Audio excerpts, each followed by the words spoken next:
दो तीन चीज़ें हैं जी। पहली बात तो बाजी हारी हुई नहीं थी।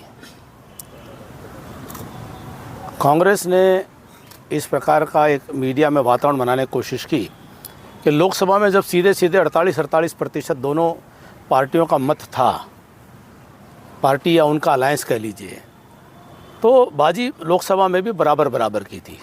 जब 44 और 42 सीटों का या 44 और उनका 46 और 44 सीटों का समीकरण, उनके अलायंस को भी आप दे दीजिए, जब बराबर की बाजी थी तो उनके पास अहंकार का कोई कारण नहीं था कि जो अहंकार का प्रदर्शन उन्होंने किया, और उसी अहंकार के तहत ये केवल अति आत्मविश्वास नहीं था, ये अहंकार के स्तर पर आ गया था कांग्रेस का जो आचरण था।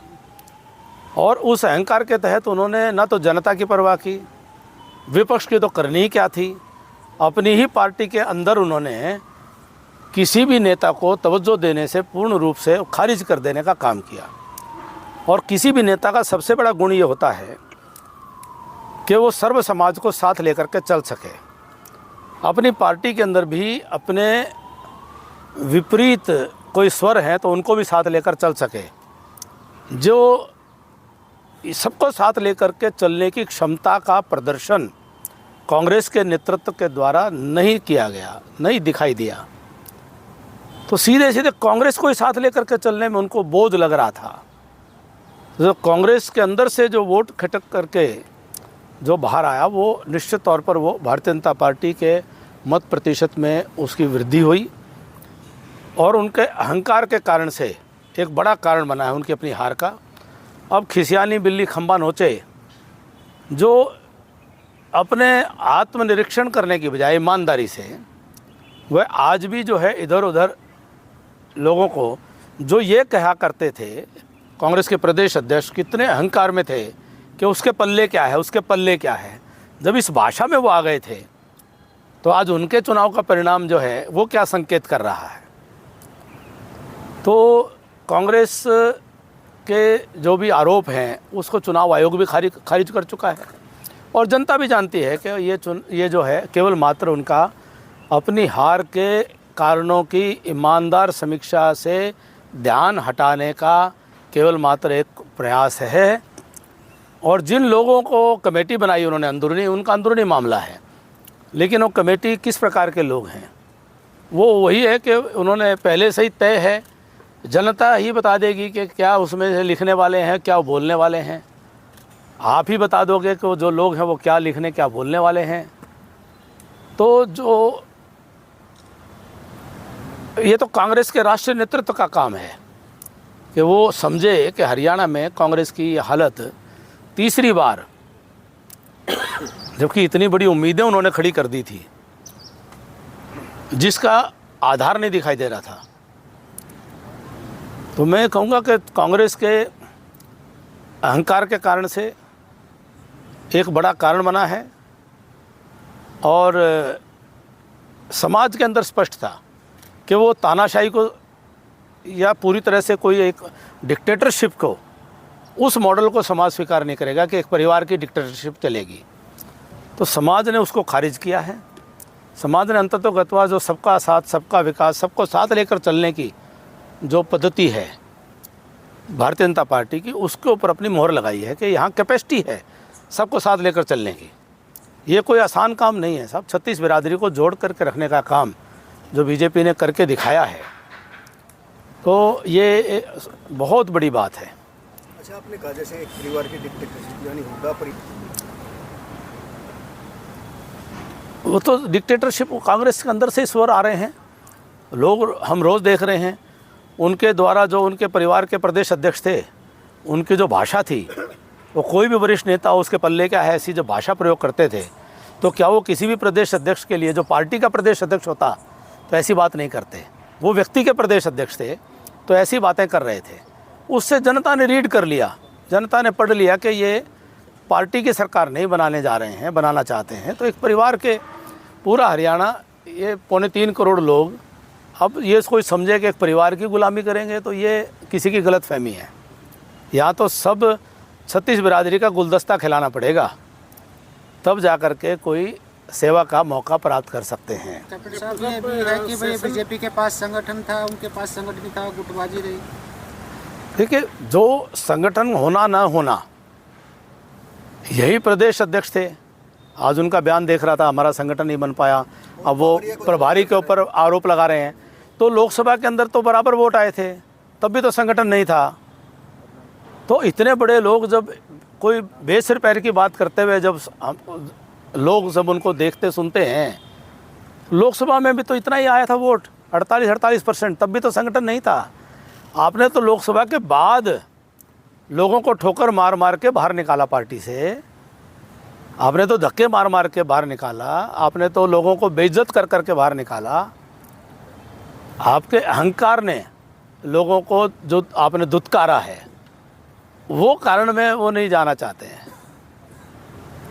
प्रतिपक्ष नेता तक नहीं बन पाए हैं कांग्रेस के। नेता प्रतिपक्ष भी 1 महीना हो गया, वो जी। तय नहीं कर पाए। हाँ जी, विधानसभा सेशन भी अभी शुरू हुआ। देखिए, सवाल इतना ही है कि एक पार्टी हो, पार्टी तो पार्टी की पद्धति से फैसला कर लेती है, लेकिन जब गुट हों तो गुटबाजी हों तो फैसले करने में दिक्कतें तो आती हैं। कांग्रेस का अंदरूनी मामला है, किसको बनाएं किसको नहीं बनाएं, लेकिन ये तो दिखाई दे रहा है कि वो पार्टी की तरह से काम ही नहीं कर रहे हैं। एक राजनीतिक दल की उनकी कार्यपद्धति कार्यशैली नहीं है।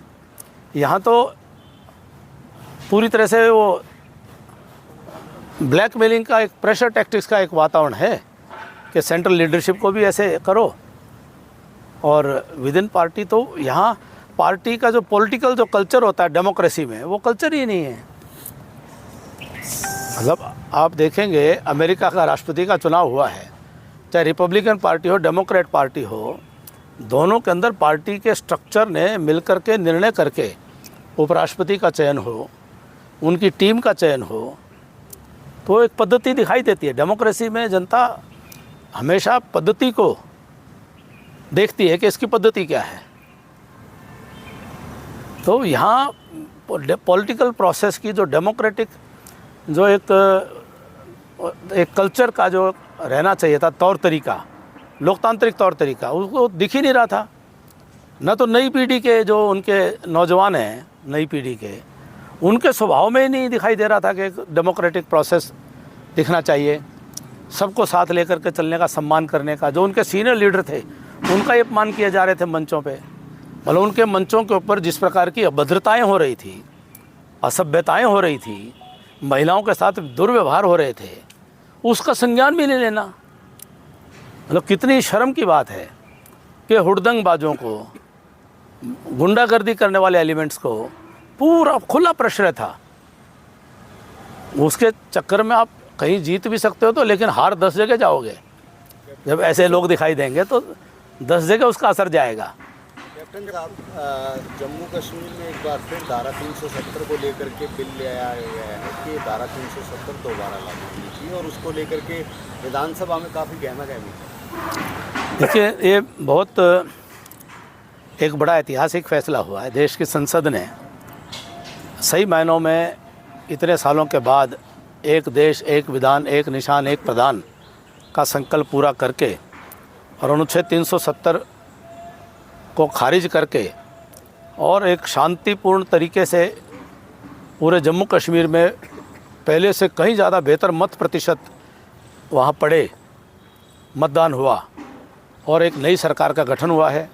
अब उस सरकार अपने लेजिस्लेटिव पावर्स के अंतर्गत कोई लेजिस्लेचर के अंदर कोई प्रक्रिया करना चाहती है तो अंततोगत्वा जो भी प्रक्रिया होगी भारत के संविधान के अंतर्गत होगी। आपको स्मरण होगा कि पंजाब ने एक जो हमारा नदी जल बंटवारे का जो निर्णय था उसको खारिज करके उन्होंने एक एब्रोगेशन ऑफ जो इंटरस्टेट अकॉर्ड है, एक एक्ट उन्होंने पारित कर दिया। वो प्रेसिडेंशियल रेफरेंस में अटका रहा, सुप्रीम कोर्ट ने उसको खारिज कर दिया। ऐसे करके अब ये देश के संविधान के तहत चलने वाली प्रक्रियाएं हैं। हम इसका निश्चित तौर पर विरोध करते हैं कि जो ऐसी मानसिकता हैं कि जो देश को तोड़ने वाली मानसिकता हैं, वो अनुच्छेद 370 को दोबारा से वापस लाने की जो मांग कर रही हैं वह देश विरोधी मानसिकता है और हम इसकी निंदा करते हैं। और निश्चित तौर पर हम इतना संकल्प के साथ कह सकते हैं, अब भारतवर्ष के संविधान में अनुच्छेद 370 जैसे प्रावधान दोबारा लाने की कोई हिम्मत नहीं कर सकेगा। एक प्रदेश में से डीएपी की जो किल्लत आ रही है उसमें कांग्रेस कहती है सरकार हनीमून छोड़कर किसानों की सूद ले। कौन सी कांग्रेस ने कहा? भूपेंद्र हुड्डा खुद कहना है। अच्छा जी, तो अपने समय का वो याद करें क्या परिस्थितियां थी।